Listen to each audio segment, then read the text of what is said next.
Yo, yo, yo, yo, yo, yo. Yo! We moved the camera. Yeah. We're still getting used to it. Yeah. Right. Coming from here now. Let's see. That's a choice. That works. That's a stylistic choice. Want to get maximal sound out here, but also hide the mic. That's a hard one. But we'll figure it out. Should we, like, move that speaker to, like, there? So, because, like, I like when we can, like, kind of look sort of at the screen thing, right? and kind of at the So that's a challenge camera. because the the wire on the mic is limited. I see. Okay. But I got it. so then we can turn this way. Okay. You see, but yeah, we're always gonna be looking up if we want to be able to see this, unless we put it right back to where it was before. Oh, maybe we should have also, like, moved. We can't move the computer screen. How? I don't, like, it's on an arm. It can't move more this way. Move it where Oh, this way. like if we kept this there and just moved the. That's gonna. No, I like that you try the things I suggest, even though you kind of seem to have a feel that it won't work. Yeah. Okay, maybe I just have to get used to it. Yeah. Yeah. Well, no, Yeah. you don't have to get too. So this is down here. The other is up there. Yeah. And we don't have a ton of options, but we can flip stuff around. And yeah. So how do you like it? Let's leave it here for this. And Yeah, see how we'll do this it. operates Certainly out. first half. Yeah, but if you ever wanted to look straight at the camera, look straight at the camera. You know what I mean? Mm-hmm. What up, yo? This is the 18th episode of Saturday of what? Wait, well, first off, I'm Billy, by the way, and I'm a creator. Oh my god, and I'm Sheba, and like I'm beyond definition. I love with that. The English language, unfortunately, but. And this is Saturday.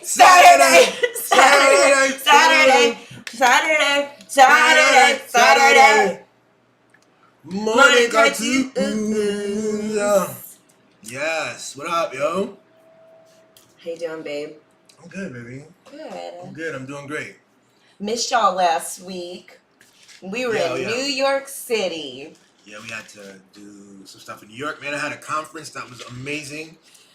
It was put on by I Am Perspective, which is an organization run by this old, amazing friend of mine, Nussie, and her friend, who's also my friend, Jarrell. And they deal with conversations about perspective and about the human experience and human perception and love and community. And so this was a men's conference, and it was a really good one, yo. It was a men's conference. It was a He-Man Woman Haters Club. Mm-hmm. Men's rights activists. Yeah. Damn these women, man. No, it wasn't that. We were kidding. It was like imagining what is a man? What does it mean? What does it entail? What are the expectations? How can it be improved? How can these definitions be improved?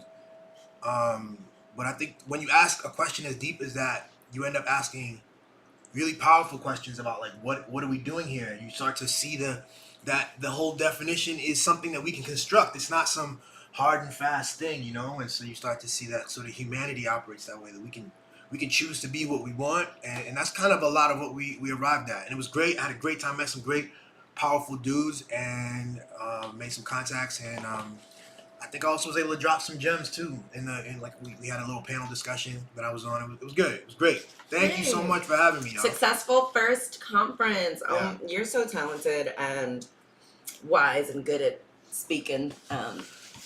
It's not gonna be the last. I love it. Thanks, baby.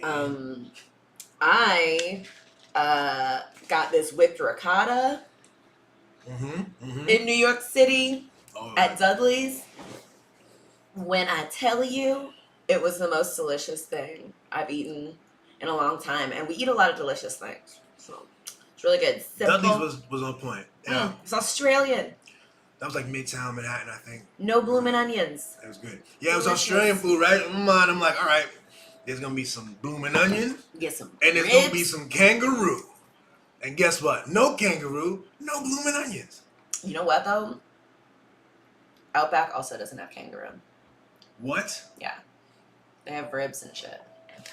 They do have ribs and shit. Yeah, I went to Outback like years ago. Just, yeah, out of high school. Yeah. I haven't been to Outback in a minute, man. I was like, let's not come too hard for Dudley's, because also Outback doesn't have kangaroo, so just kidding. You're amazing. That's actually perfect with the animals, right?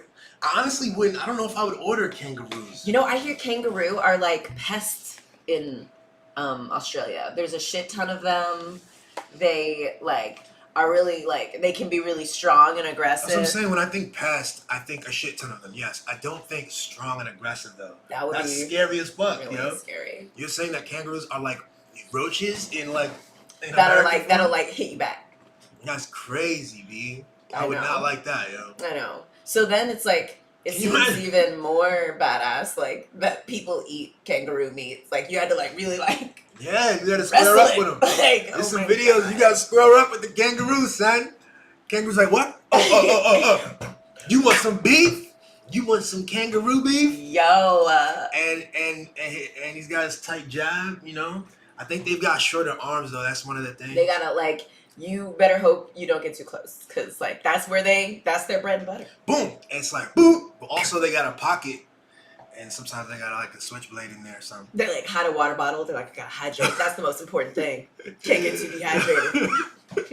They got advantages. They got advantages in the fight. Be careful. That's all I'm saying. I don't think it's worth it. If we went to the place and it had kangaroo meat, in my mind, that's not appealing to me. I wouldn't go, let me try some kangaroo meat. It wasn't fair trade. It wasn't ethically procured. That kangaroo fought. Yeah. What exactly, when you get into that, what does ethically procured mean, right? You got to come up with something. What is? But the kangaroos are, because I saw this one that, was it at a zoo or was it was another one? It wasn't fighting, but he was ripped and he flexed. He was like, ugh! And it just reminded me of my time in high school and college and my friends, he's really humanoid to me at that point, this kangaroo. And he was really strong and scary, and he was trying to prove something, I could see motive, He has a really small dick. So he's like, don't get it twisted. I'm very, very strong up top. You need a really tight hug. I'm the one for you. Right? That's what people do with muscles. I don't know. That probably was what was going on there, because I don't think the people needed all that. The people that were there were trying to... They're not trying to fight. They don't want that smoke. They're like, look at me. Do you want a hug? It's going to be a priceless photo. I'm a kangaroo. You want beef?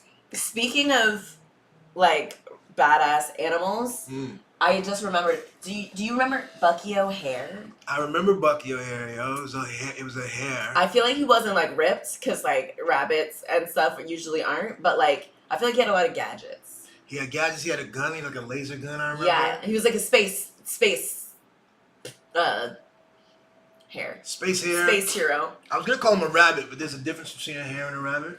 I feel like that his name is Bucky O'Hare.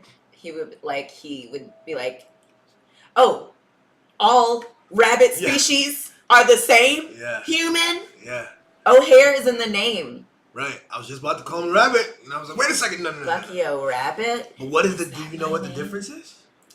No. Okay, either way, I don't fully remember. I remember that he existed. I think he had, didn't he have a sidekick frog, was it? I don't even remember. I don't remember anything about it. I just remember the name. The color scheme, though, I think is black, green, and purple. Yeah. Here we go. No, I'm not that right. I'm kind of right. Let's switch over here.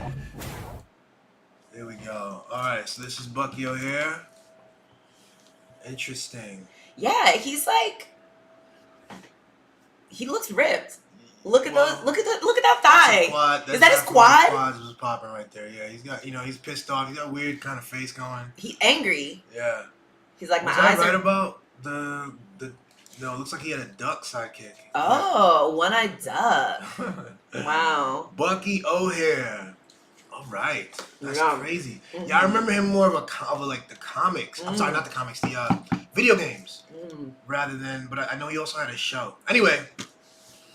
Yeah, man. Yo, today Our episode is on animals, but before I want to get in there, I want to say straight up too. FYI, Sheba starts her show tomorrow, solo, called Sheba Sunday. Sheba Sundays. It's gonna be fantastic. Yeah. Yeah. Do you have any what? Why'd you come up with Sheba Sunday when I was like, what do you want to call this? Yo, it's so funny. Actually, my friend Kendra, who we stay with when we go to New York, she used to be my roommate in Baltimore. Kendra's fantastic. One of the, iconic time of my life. Very great fashion. What? Interesting relationship choices though, but it's learning. It's part of the journey. Anyway, when we lived together on Sundays, people would come over and we would get high and eat food and we would watch True Blood. Remember True Blood? Mm-hmm. And I remember True Blood. There were True Blood rules. Nobody talks. Nobody asks any questions. We'll explain everything after. Interesting. You're falling behind. And she just reminded me of that, and I was like, "Oh, that was so funny." And then, that was called Sheba Sunday. It was called, Sheba Sunday. I mean, unofficially, it wasn't like we sent out invitations, but when we would refer to it, coming over for Sheba Sunday. Gotcha. Cool. And so then Bailey was like, we should make a thing for you, a podcast for you to because I'm really fun and smart, and I say a lot of great things. You do. So, yeah, and I'm always what I like to do in my free time is talk to myself and make myself laugh and sing and ponder things. And so now I'll just put a camera in front of it. She be talking to herself, yo. Yeah. I be saying that she be fighting with herself. She be like, what? What'd you say? Exactly. And the reason I'm so good in I feel off the cuff in real life situations is because it's actually not that off the cuff. I've rehearsed all of these different scenarios and what I would say in this situation and what the other person might say and how I would retort, and so it's it gets heated. Excuse me? Who are you talking to? Yeah, and you're really funny and you're a great storyteller and you're a great you're a comedian and you're a great tangent person. To me, we'll start on something. We see it even in this show. We start on something and then, I'm like, how do we get over here now? But I like our dynamic a lot. Obviously, love being married to you. I love doing the show. But also, I was like, if she was just rocking solo with no weirdo guy next to her, might be. Let's see where that goes. That'll be interesting. So anyway, I'm so hot. And then you came up with the name, and we came up with the look. A lot of things I come up ideas. I come up with the name for it first, and then I build what happens and what it is around it. Yeah. Anyway, this is gonna be really dope. It's gonna be good. So check it out. It's gonna be amazing. Tomorrow, Sunday. Almost. I like to say almost every Sunday because we do stuff like last week. Yeah. Almost every Sunday at 1 p.m. Sheebs is gonna be doing her thing. 2 Sundays from now, we're doing Breadlums. Yes, Breadlums, yo. Breadlums is we've been working on it for about to be 2 years, I think. Yeah, that's crazy. Sheba's one of the writers. I'm the animator and sort of co-writer, but with the writing team really is Heather and Brad Corman, 2 great people that we know that we've been working on this project for 2 years, friends, and Wade as well. Yeah. And Wade is in California, and Wade is a writer and a voice artist, but also knows the business a bit more, knows analytics. He's in Hollywood. He knows all the stuff, and so we are excited about what we're doing, and that's gonna be popping 2023. You're gonna see the trailer in a couple of weeks. Yo, we got a launch party, digital launch party coming in a couple of weeks too. December 4th. December 4th. Yo, Billy really he's so modest and amazing and generous. It is a great script. We're still working on it, but Billy's the one who brought it to life with all these fucking cartoons, these animations. It's just perfect. They have such personality. It's you're gonna fall in love. It's great. It's so good. The characters are nutty and ridiculous, and we just keep we had to put a moratorium on the characters are all bread. Everyone's made out of bread, and it's so much kind of fun thinking about Jason Whitlocka. Different bread characters. But also, like, we don't know if he's not Jewish. Jason Whitlock might be Jewish. Who knows? Lots of black Jews. No backstory for this. They're like, Jason yeah. We don't know if he's Jewish. What are they talking about? That's real. We were trying to figure out names for people because Sheba came up with Cinnamon Rollin' Martin. Cinnamon Rollin' Martin! That's gonna be great. I'm actually excited to create a Cinnamon Rollin' Martin. He's gonna be so cute. I think one of my favorite characters that I came up with was Frederick Douglass. That's gonna be really good. That's a great thinker and wheat bread. Yeah. Amazing guy. Anyway, yo, what are we on? Animals. Animales. Thank you for that plug, baby. Yes. Oh yeah. One day we'll be making money off Breadlums and or Sheba Sunday, and that will be like one of those advertising things to make money for this, right? Is that how that works? I don't really know. One of those advertising. Yeah. Right? I don't that they do in the middle of like a podcast. They're like, oh, thank you to our like sponsor. Sheba Sunday. Better beans. Yeah, except it'll be Sheba Sunday. Is that what you're thinking? Yeah. Okay, great. Mm-hmm. I love that. Or Breadlums, you know. Yeah. Yeah. Right? Or is that just me and you passing back the same dollar? Being like, here you go. And then you're like, thank you. Well, what I'm talking about, yes, sort of. The plug. Yes. It's just a plug. Okay. Just go check it out. It'll be great. It's gonna be fun. Cool. All right. Well, Bucky O'Hare. Bucky O'Hare. Who else, yo? Oh, we have a whole. Well, I used in the cover. I used Looney Tunes. Yeah. Remember Looney Tunes? Who are they again? It's like Looney Tunes were all these little animals. Bugs Bunny. No. Yeah. The These Space guys. Jam crew. Just kidding. I know it's something. Jesus, the Space Camp. No.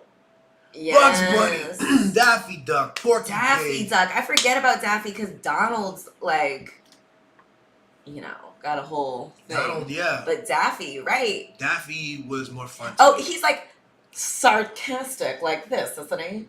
He's got kind of lisp. Daffy Duck. Right. Exactly. He had more character. Yeah. I feel like one of them couldn't talk, right? I hear that Donald Duck. So he was in like the He Navy. couldn't talk. So Donald Duck was Disney World, by the way. Yes. Okay. Donald Duck, I heard, was like his backstory. He was in the Navy. He was in the war. Okay. He got injured. He has like PTSD or something. That's why he's pissed all the time. And that's why, yeah, he's pissed. He like has, some vocal affectations. He's a war like vet. That's unfortunate. PTSD, exactly. That is unfortunate. Yeah. I hope they but get benefits. it seems like he's doing okay. Well, it seems like he's doing all right. Right. Yeah, but that's Daffy, why I like Daffy, Daffy. Yeah, he had more character. He was about something. Not part of the American military-industrial complex. Victim of it. Exactly. The Roadrunner. Foghorn Leghorn. I'll say. I say there, boy. I'll say that, boy. Like I say there, boy. It's like he feels like racist, Yeah. but like I don't think he is. He feels black to me. I'm like, that's just how he is. Black Southern. He from the South. Racist gentleman. Exactly. And if Jerry Jones is anything, that's just Oh my God. that's who they are. It was a different time back then. It's Jerry Jones stuff. It's so funny to see this will get swept under the rug. Boom. Nothing to see here. So ridiculous. When other things will be, get rid of them. Get rid of these Exactly. It's like, what do we expect of people who have a long, arc, who have a lot of time to redeem themselves and don't, Yeah. The The thing I looked with Jerry Jones is he was 14 in the picture. People are saying, he was 14 in the picture. He was a year younger than Emmett Till. That's what I want to say. 1 year younger than Emmett Till. Emmett Till died or was murdered at 14. So these are two gentlemen in the same era who had two very different experiences in the American project, right? Two very different experiences. Emmett Till dies around that same year.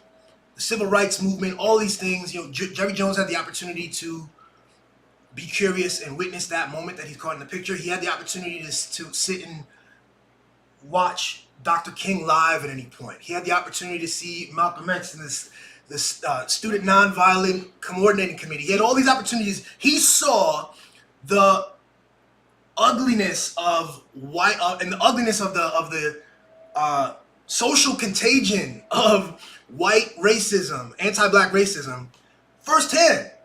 And even in a passive observer capacity, he went on and lived for the next 65 years. And the question is, what imprint did that leave on him?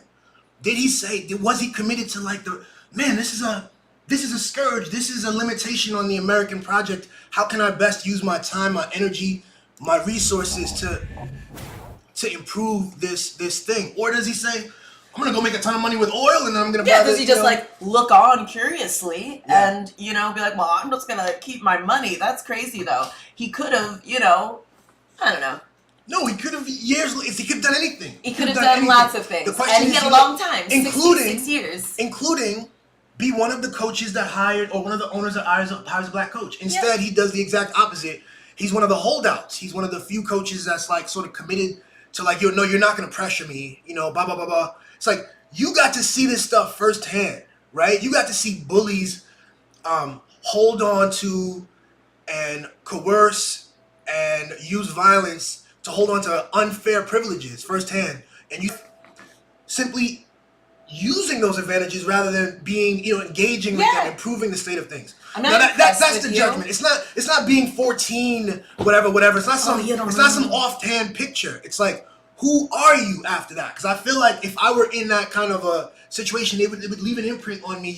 I would change. My behavior would reflect a concern about that. And it seems like even on something as simple and directly that he's powerfully enough able to employ a black coach. This is something he's like, nah. Me? Who am I? Yeah. Right. What? Plays real small. I've only got a couple jobs for my children. Yeah. Like, I've already done so much. I've employed a lot of black people. Like, exactly. See, well, the players are all black, so yeah. I think that's the critique. It's not, it's not an offhand picture. It's like, who is the person that leaves that moment and goes home and is he deeply moved by and troubled, or is he like, wow, you know what I mean? Is he tossing water to his boys and they continue on and live without concern for what he just observed firsthand? Yeah, I know, like, when I first learned about racism and slavery and segregation, I was like, what? That's wrong. That's shitty. And it's interesting to me that so many people in the 50s and 60s, when presented with, like, well, black people are over there, it's just because of the color of their skin. And, like, they're bad and all this, and we're better just because of the color of our skin. And, like, they were like, cool. Okay, so we're not friends with them? We just don't? Okay. They just accepted it? Like, that's strange to me. That feels weird that, like, that we're trying to pretend like, oh, at 14, I don't know that it's not okay. Like, and especially in a small town, like in, like, Arkansas, like, when they don't have a whole bunch of TV stations because it's the 50s, like, there's not that much to talk about. I bet they talked about the Negroes that were coming to their school. And I don't know. I don't think, like, curious 14-year-old is, like, sufficient now. Yeah, when you put it in the context of the evil and the ugliness and the harm and the sort of the stuff that was becoming very obvious, the national news, the lynchings and all that stuff, it's really hard to just simply say that the man went on and sort of lived a race-free life where race has no matter in his life. I don't care about race, it's like the world does, and you exist in this world. And we need you to, because like, the world does, like, all these systems that you're benefiting from do care about race, and, like, pretending that, like, well, I don't know, I'm just doing what I'm supposed to do. And I think one of the things that, like, I saw Stephen A. do a video reply, and it was like kind of disappointing. He was very defensive of this picture's so old. Bart Scott also, I was like, oh no. And they were like, these black men. If my 14-year-old daughter, I'm like, what? Witnessed white boys intimidating a bunch of black kids at a mostly white school, your daughter would stand there and watch curiously? What? Very, very, very strange arguments. But I think that they're in this whole ecosystem with that they have to be careful about certain things, which is unfortunate, where they don't feel like they can just... It was weird to see black men defending this picture, you know? Strong black men, millionaires, all of them on that stage. It was like, very weird. So if they can't say anything. That's what I'm saying. It's like, we gotta... Like, what message are you sending, you know? Apart from that, too, I think people want to defend... They go, okay, first off, this is old, and they want to defend their childhood things and things they did that were wrong. And they also realize that even in the present, there are things that are true. There are groups being oppressed. There are ways of... being in a privileged state and not acting with like a broader communal sense and not being helpful and present. And they don't want anyone to have to go through that kind of scrutiny. You know what I mean? Including themselves, including Jerry Jones. There's a quiet concern that, we should try to not judge anybody for these limitations. Now we're not judging anyone. It's tough. Too bad we didn't have that kind of grace for Emmett Till. Now we're finding it for the billionaires. We want to make sure the millionaires and billionaires don't have to feel bad. Don't have to give up any money. Yeah, it's problematic. But I think the problem is it's not we just gotta say what things are, Like, okay, so he was, curious about that. Like I said, he could have been curious about seeing Dr. King live. He could have been curious about joining the Student Nonviolent Committee. And around that time would have been when Emmett Till's, like the Jet magazine of Emmett Till, his funeral pictures, his open casket, would have gone out all around the country, you know? Which would have been curious to me. And I would have been like, wow, how can I fucking help?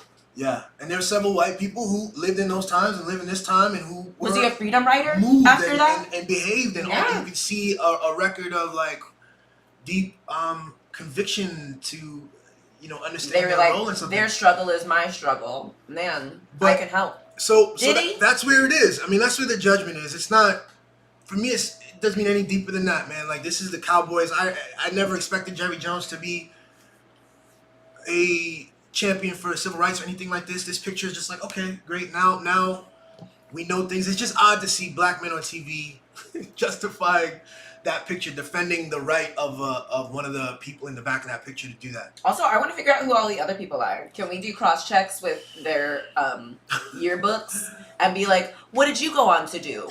Hopefully nothing of consequence. Hopefully you didn't become like a mayor or politician or police officer or city, these are the same people who will argue and have probably argued against. First off, they'll argue that they are that everything they've achieved is a hard work thing. That bootstraps, and they'll argue against the idea of this kind of racist privilege in the beginning, in the first place. It's odd. It's so nutty. You're like, what? Because then they would have to admit that, of course, if they didn't have all these advantages, they wouldn't be where they are. They'd be a different person. That's the reality. The reality is that we are not just our internal selves. We are also the time and place that we are. Yeah. And we don't take that into account into our understanding of ourselves. And so every manifestation in the present has to do with both the internal workings, the effort, the skill, the intelligence, the blah, blah, blah, all that hard work stuff, and the conditions of assumptions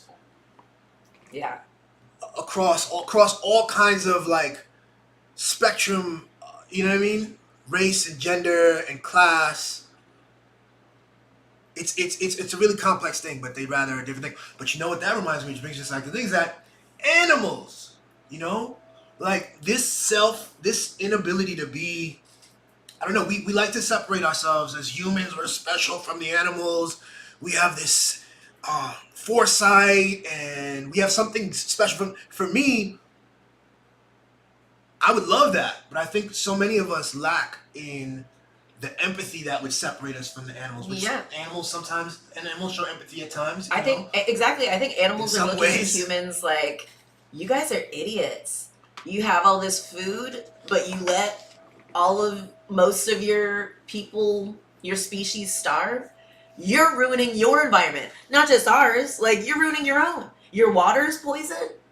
You fill yourself with poison on purpose all the time. You get so weird about wearing these fake fabrics and your genders and like, what? You guys look so stupid. We're naked all the time and we're not raping each other. We just exist. And sometimes we fuck. You guys are the only.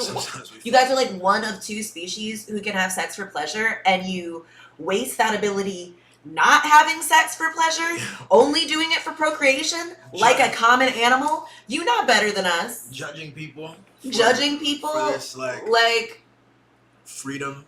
You know what? When a monkey is like sees another monkey, they're not like, look at that whore with her monkey titties out. Just her monkey pussy swinging everywhere. What about the baby monkeys? What are they gonna think? What? That's what humans do. It's stupid. If they see a woman without a shirt on, they're like, what? Whore. If they see little girls without a shirt on, what? I was just thinking the other day too, it's like, I saw some video on Instagram of a baby that was like kind of bouncing and whatever. And trying to, and it put its hands on the floor, and it could be said that they were twerking based on our brains. It looked like that. But then I looked at it, like, you look at it, the baby is just moving, and I see Layla, like, she's got more control of her hands, so hands not on the floor, but like, they're bouncing. It is our adult brains attaching the word twerk to it, and then attaching the word, like, with the word twerk comes like a sexual orientation and immorality, a sexual immoral framing, when in fact the baby is just moving and bouncing and trying to do its thing. And if the baby is just moving and bouncing and doing its thing, perhaps that's also what adults are just doing. Dancing doesn't always have to be like bees, it doesn't have to be in order to attract a mate and to direct the, hive to like. Right. It can be just like what babies are doing. Like, something about music, like a rhythm, like it makes you want to move your body, see what these things can do. It doesn't have to be this immoral, sexualizing, distracted, like. But it's the perceiver, It's the perceiver. We perceive, and it's a very, maybe it's an animalistic thing. Maybe it's a root thing where we perceive, and it's for our purpose. We don't see that you might be here with your friend, and it's your birthday, and you just want to move and shake. You just want to do your thing, and you just want to feel sexy, and so you got a short skirt on, and you just want to sweat and move, and you don't want me to, like, I look at it, I go, oh, she wants me to come up behind her and dance with her, and I jump up behind, and you're like, no, and I have this thing like, what? You were giving me all the signals, and you're like, no, it was. I didn't even know you were there. Exactly. Like, what? But I'm the perceiver, and without, like, the higher awareness, I'm looking at things as an extension of my purpose, of you. In service of me, exactly. When things can just not even consider you at all. Like, it's just like, what? We're just existing out here. Exactly. So. Super interesting. Yeah. Remember, animals are smart. They are smart. Remember Tom and Jerry? Yeah, man. Yo, I saw a cool theory that was like, Tom is the cat. Yeah. Tom never catches Jerry intentionally because, like, something about, like, if they get another cat other than Tom, like, the cat might kill Jerry. So Tom likes Jerry and likes living with him. So. And Tom is the cat, right? Tom is the cat. Okay. So, they're playing. They're friends. Yeah, they're friends. They look like they want to hurt each other. Look at the Yeah. They actually look like they're like, ha, take me. This is like what you were talking about. We talked about this Batman and Joker. Like they are defined by each other. Tom alone is Yeah, if I was like, remember that cartoon Jerry? Yeah, exactly. Like, what? No. Exactly. That cartoon Tom. I love how that works, you know. Yeah. It's like Billy and Sheba. Billy and Sheba. Just kidding. We're like standalones, but also just like so good together. Yeah. It's like peanut butter and jelly. PB&J. Yeah. Also, like on my show, Billy is gonna be like in the room, just because like I love being around him. I'm gonna be in the room especially to help out with technical stuff, but especially at first. But eventually, I'd like to. Yeah. I don't think I should. I don't know. I'd like to see how you. I'm interested. Yeah, I'm interested in this show. I'm You're like an anthropologist. I love it. Yeah, You're just like, I just want to facilitate. Yeah. It's gonna be fun. Yeah. You're so nutty. Thanks, baby. You're so nutty. Love Tom and Jerry. Tom and Jerry, Ren and Stimpy. Oh yeah, I wasn't allowed to watch Ren and Stimpy as a kid. Why weren't you allowed to watch Ren and Stimpy as a kid? My parents, you know, I was like, we were only allowed an hour of TV a day, and like there was too much bathroom humor in Ren and Stimpy. Really? Yeah. Too much bathroom humor, you're saying?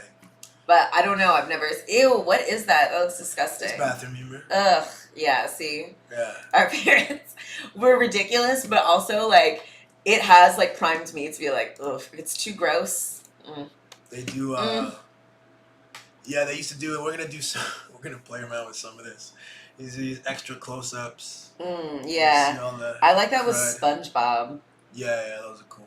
Yeah. He would like dry out. Yeah. Ew. Gross. There's been some interesting challenges with the bread stuff because, you know, the way the art has developed, we're doing a 3D, you know, kind of grungy cityscape, but then also the characters are 2D and they're 2D on a real image. So it's not like I'm drawing the donut. The donuts and the breads will be high quality images of bread. So that like it just created some challenges, like for creating these close-ups. You know, I'm really interested as we start to get into it deeply, how it all pans out. But we're having so much fun, man. Learning and making this stuff and trial and error and working with the team, Brad, Heather, and Wade. Yeah. Fantastic. I gotta send out more invites today and tomorrow. Great. Yeah, we'll do that. Ren and Stimpy. Super gross. Ren and Stimpy, super gross. Were they animals? What kind of animals were Ren and Stimpy? I'm sure that somebody knows. I don't know. Yeah, Ren and Stimpy animals. Let's see. Dogs or something. Ren is a scrawny, emotional, and sociopathic chihuahua, and his best friend Stimpy is... Or is that a Sphinx cat? Oh, it's a Manx cat. Huh. Cool. Chihuahua. Interesting. Okay. Speaking of things that were sometimes gross and were animals, Courage the Cowardly Dog. Courage. I always felt like a lot of anxiety about that show because I was like, oh God, like that man is so mean and grumpy, and like that sweet woman is married to him, and like they have to live in the middle of nowhere with that grumpy man. Like that sounds terrible, and it just made me really sad and like hopeless. I only saw like 3-4 episodes of this show, to be honest with you. This wasn't my time. Yeah. But I liked how he always looked. Like the anxiety captured in his face was really good. Always. Like, he's like, it's always a problem. And it was always crazy shit happening though too. Yeah. So he was like, it was well founded, and I don't think he was cowardly. Maybe that was the thing. But he was like, what the fuck? No. I just want to hang out with the grandma. Courage the Cowardly Dog. But yeah, I thought his teeth were gross. And he had a little hole in his tooth there. I know. That's just an interesting little choice. Yeah. Things that are gross, huh? Animals. What about animals? What about sex? I don't think sex is gross, but people, you know, think about animal sex as gross. I certainly do. You know, it's just, I think it's a thing. It's a thing that Sex is kind of gross. Sex is kind of gross. It's weird. I love, it's natural and gross and pleasurable, and two things can exist at once. And so, but like, yeah, it's strange to like put one's body into another person's body. Like, it's even weird to like when a dentist has like their hands in your mouth. Yeah. So it's like very strange to like, and like, well, the thing that makes it good is and pleasurable is that, instead of the dentist choosing to, do that because they have to and to maybe inflict pain in your mouth, it's like you're choosing. It's like you want something in your body, I want to put something in your body. Both our bodies are somehow like naturally get ready for the process, you know? And you're like touching all these parts that are usually like not exposed, and so it's like a really interesting like kind of thing. Yeah, just the touch and the just like wow, like the idea that like I remember like the idea of like not wearing underwear, was considered gross. Yes. Which like that's kind of the whole point of sex is like not wearing your underwear, not just that, but also touching the part where your underwear goes. Like it's just like we have these strange like separations and stuff that like it's gross to not wear underwear. Every like on a day-to-day basis, but like sex, the point of it is to like not only just like be naked, be like to have someone like but that's touching you. It's a unique thing. It's a unique thing. The underwear stuff is like outdoors and hanging. Depending on your shorts, you should probably wear underwear unless you're trying to be creepy and get attention. I'm talking about as a dude. You're talking about as a dude, right? In terms of underwear. No. You're talking about women wearing underwear is gross? Yeah. I've never really heard that. I heard that like men. I don't know. I think women wearing underwear is kind of not wearing underwear could be sexy rather than gross. But I think, have you ever not worn underwear and like, were you being gross, or were you just like, I don't have clean underwear and who cares? Like, I'm not taking my pants off. Like, what is gonna? Yeah. Like, who would know? I mean, obviously, I don't. Yeah, but it's like I've been insecure about it, where like trying to see if my dick print showing or something, and trying to make sure I'm not being a creep, shit like that. Yeah, I guess. Yeah. Yeah. Yeah. I think humans, we've been conditioned to think like our body, the way it comes out when we're born naked, is like obscene. Mm-hmm. And like the only time you should be naked is when you absolutely have to be naked. Yeah. And those times are very rare and brief and perfunctory, and the goal is not to like kind of explore who you are like without all of these things and stuff. That's like kind of not encouraged as much.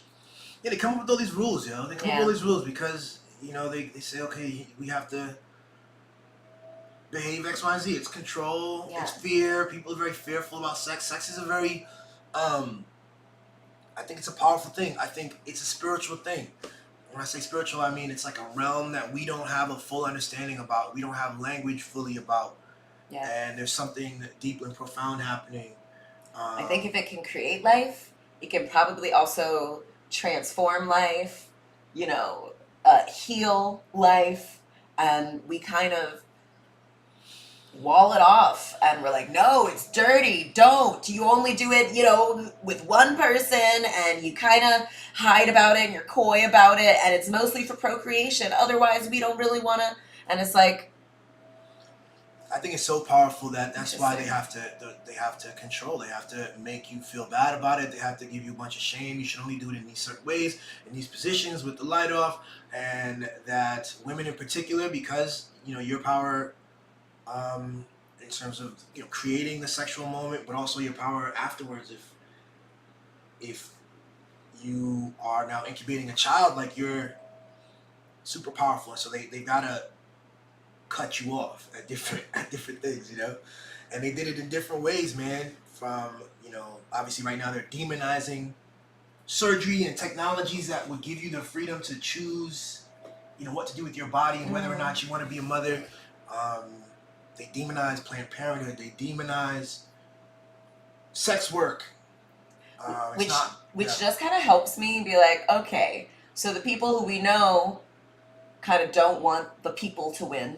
The system, the man, is trying really hard to, make it difficult to like encourage people to have children and to like kind of control your bodily autonomy. So it must be really powerful.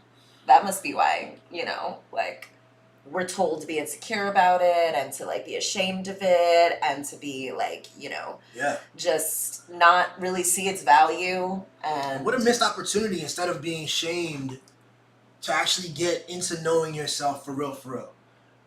Instead of putting it in a category of shame and darkness in a closet that needs to be kept away, to really understand yourself, to go deeply and understand self, and then in the sexual experience to understand the other, to understand the partner, and to be meaningfully interested in like pleasure and what it means, everything from not just orgasm, but to like if you want gentle touch or if you want a more aggressive pull, if you want to, some people want to be used. Some people want to, an experience in this moment that is very different from all the norms and like all the things that are acceptable. And if only you could communicate that and sort of orchestrate your life to give what you want rather than to be fearful of it. To be like, oh, this is what I'm told I'm supposed to do, and this is why I do it, and this is, like, it doesn't really matter if I'm not that into it, or if it's, blah, blah, blah, and like, I think you missed the point. I think that's one of the things that separates us if you were from the animals.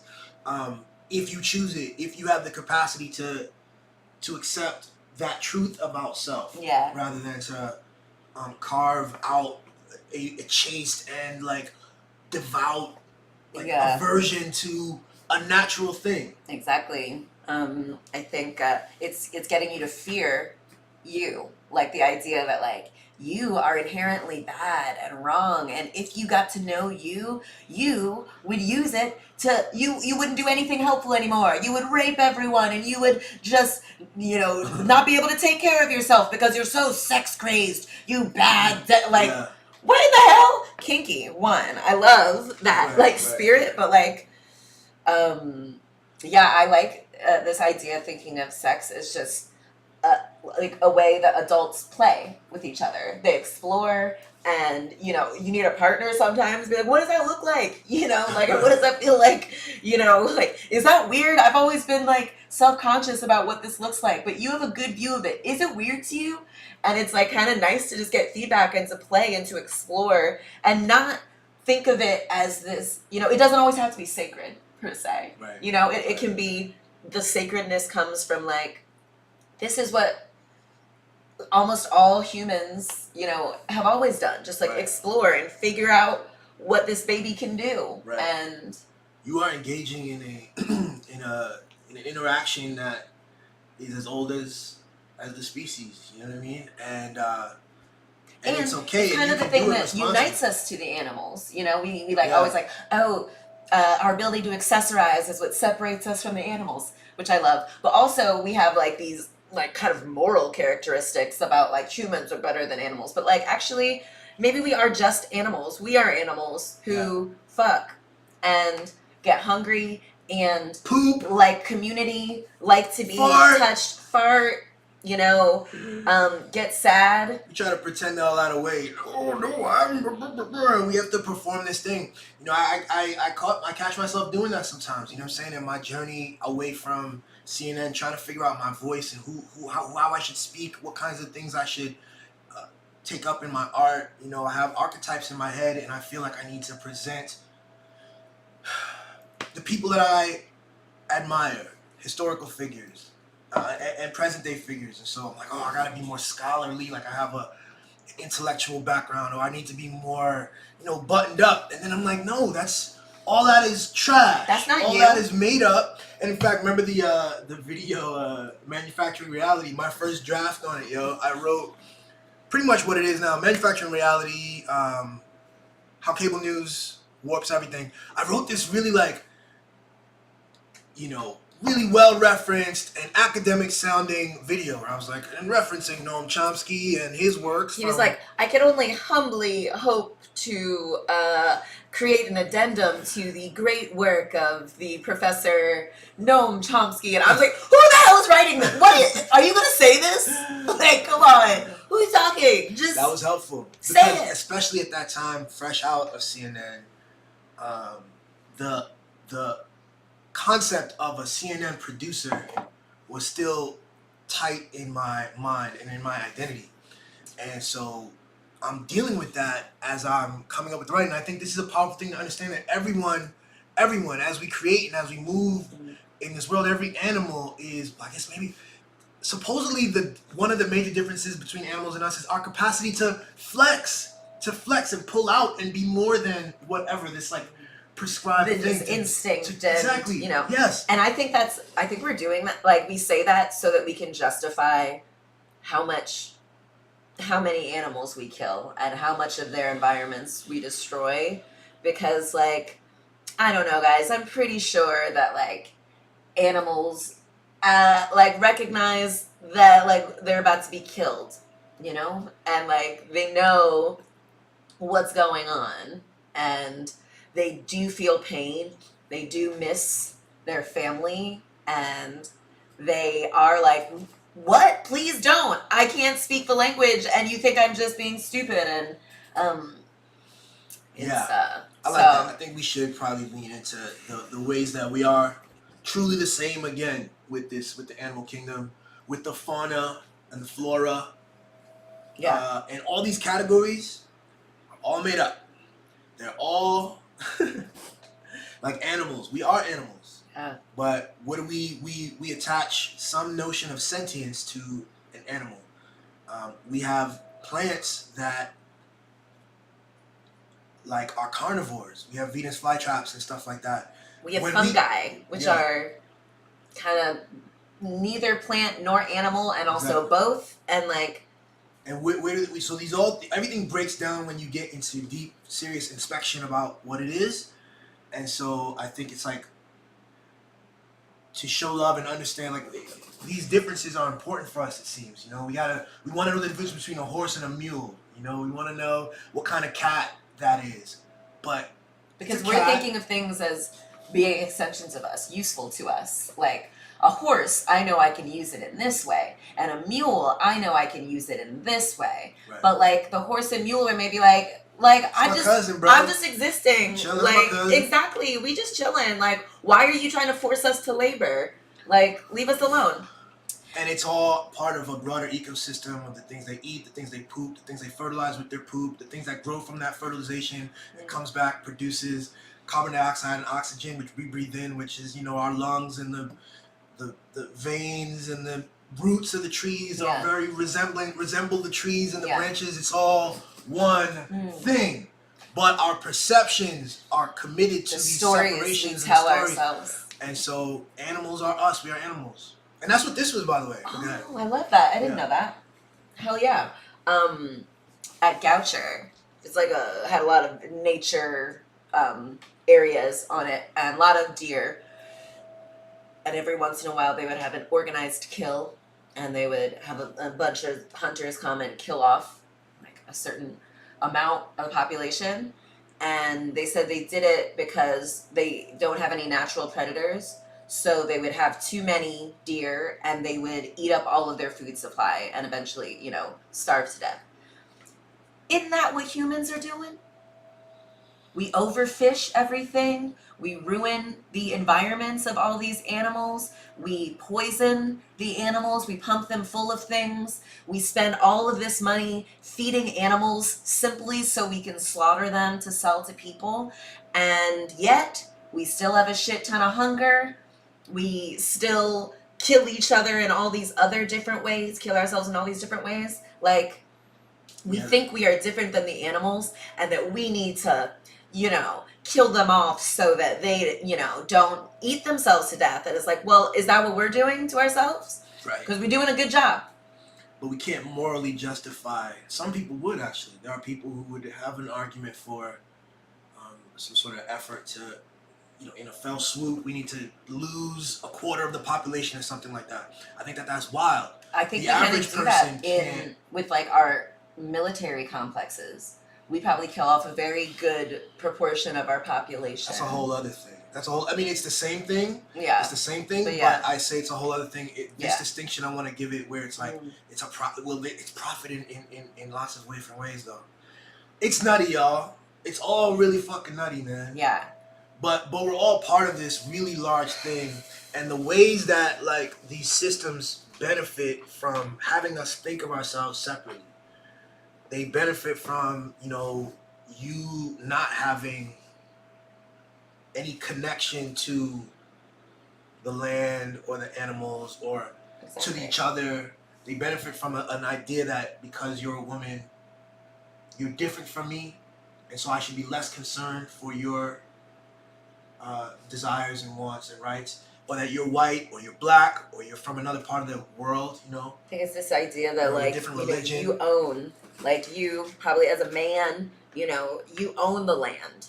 Like all of this stuff exists for your benefit. You own the land, you own the women, you own the children, you own all of this stuff, and it serves to, serve you. But like, I don't know. I just don't think that is actually what's going on. And I think, I don't know. I think all of the other animals are crying out to us to like, snap out of it, get it together.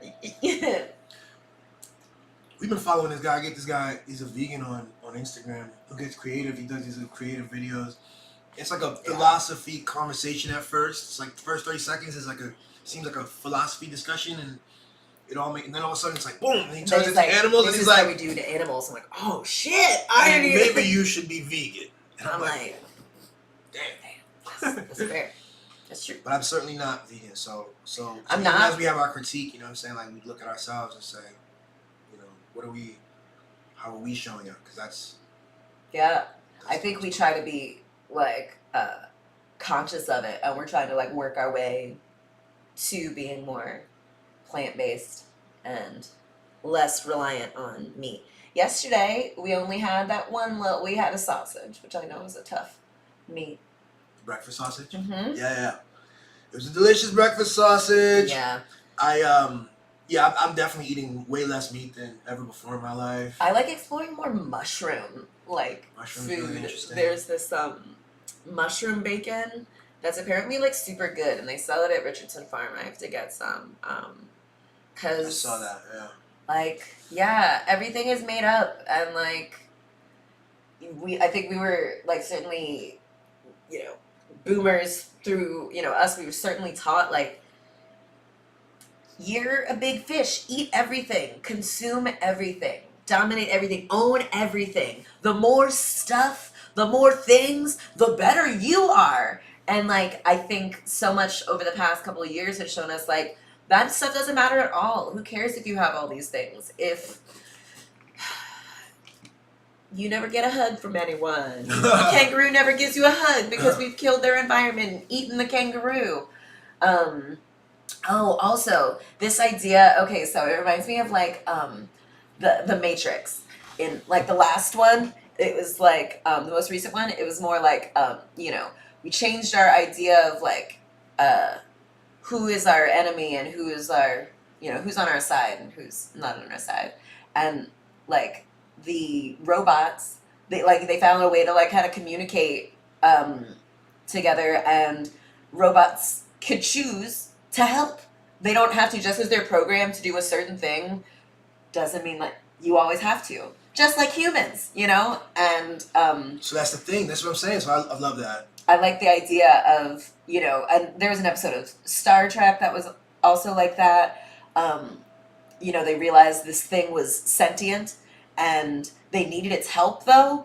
And, Picard was like, you have to force it. And Data was like, maybe I can communicate with him and ask if they'll help us. And they did. That's the thing. I think we worry that, like, if all of these other things, aliens, animals, plants, if we don't dominate it and control it and force it to bend to our will, which we know is better than their will, our way of doing it is better than what they would think, that if we don't force them, they won't help.